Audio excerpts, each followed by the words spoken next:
welcome to Blind Talk. I'm Kimmy, and it's been a few weeks since I've been here. I don't like to say sick, I like to say unwell. I have chronic illness. What chronic illness looks like for me is I don't only have blindness. That's just one of the things, areas of my life that I deal with, and I don't consider that a sickness either, because it's a different way of life. But I have 12 other inflammation disorders, diagnoses, and with all those comes symptoms, and sometimes those symptoms make me feel more unwell than other times. And so this is about my third day right now where I am feeling good. I'm getting my energy back. And here right at the last end of this for me, getting my energy back was not only do I eat well, but I wasn't eating enough. And when I say eat well, my daughter got me this book 3 years ago, and 3 months now I have been using it, and slowly and surely have incorporated most all the ingredients in here that I like into the food that I'm eating, but I wasn't eating enough. So I think that brought back some of my energy level, and maybe finally feeling some health benefits from that. So during the time that I am unwell and I am getting better, what that looks like for me is the first thing I need to do is de-stress. I always live a life that's calm and full of gratitude, and I pretty much keep my chin up pretty well. Don't get me wrong, I have my moments. We all do. It's not always easy for me. I'm not always perky. I have my moments, and so to live a calm life is a decision, and it's a choice, and it also comes with making decisions about what I can do in my home to be calm and live a less stressful life. And during the times that I am trying to get better, the first thing I do is I immediately lower the stress. I don't talk about bills, problems, dramas, anything going on in the family, anything that's going on, especially the more serious it is. It's just a time that I need to take a break from that. I'm not saying that I'm not dealing with that ever, and that's not part of it. No, it's just when I'm getting better, I need to not have stress in my life, and I need to maintain that calm atmosphere.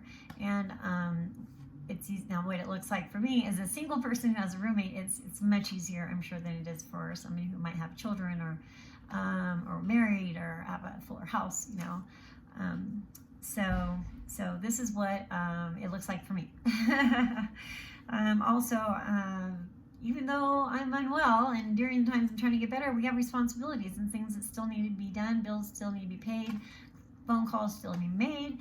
And so what I do is I make a date to worry. I kind of joking that, but I make a date to like 8 o'clock in the morning is what works for me. 8 o'clock in the morning, I make phone calls to about 10, just a couple of hours, handle a few things, and I know that I've accomplished something. And then if there's still more, if I spent too long with Verizon on the phone, then tomorrow morning I'm going to make a few more phone calls. And then the rest of the day, I'm not going to stress. And what I didn't do today, I'll do tomorrow. And I did as much as I could today. And then there's times of the month where maybe there's actually nothing going on and I can do nothing but just rest, and I don't have to set those dates. But so I make a date. I make a time that I address those things so I can give myself a break, because when to get better, you need to sleep. You need to sleep well at night. You heal so much faster when you're sleeping. And when I'm getting better, I have to totally give myself a pass that I'm not being lazy. I haven't been in bed all day. I haven't done anything. No, I'm accomplishing my health.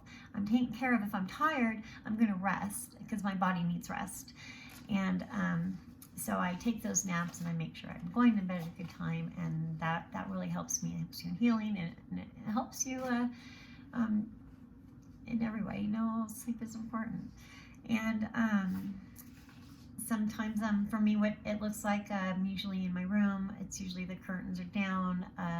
For some reason, when I'm having other symptoms, my eyes can get angry, and they get a little raw, sore, and so I just stay completely out of the sun. And so I start kind of lacking that vitamin D, and I'm not saying I don't get depressed, but it can get kind of like, bummersome sometimes.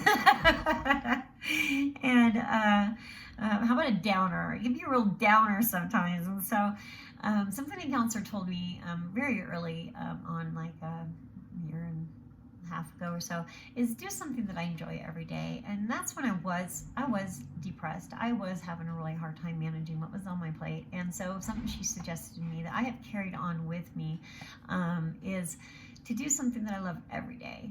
And that can be hard, but it's so important. It's so important. And when I maintain that, my spirits stay high, and I stay more connected to what's going on around me and my interests. And, something that I do, and I started in about January last year, a young lady in the Bean store in Salida, Colorado. It's an art studio. All the paintings in there he's done. It's just beautiful. If you ever go to Salida, it's a Colorado, I recommend when you're downtown stopping by there. So a young lady gifted an easel to me, and my parents bought me paints for Christmas, and I started painting. So in these last 3 weeks, this is what I was doing with my time here and there. It takes a few weeks to do. A lot of it was finger painting and using the back end of the brush to kind of make lines. I see shadows differently when my eyes are weaker, and I seem to paint better when I'm not well, when my spirits are low in that way. It seems like it kind of brings out a passion in me. And any other time, like right now, if I try to paint today, I couldn't paint a flower. I can tell you that right now. So I don't know what it is about that. But music, I love music. I love YouTube. Of course, I love YouTube.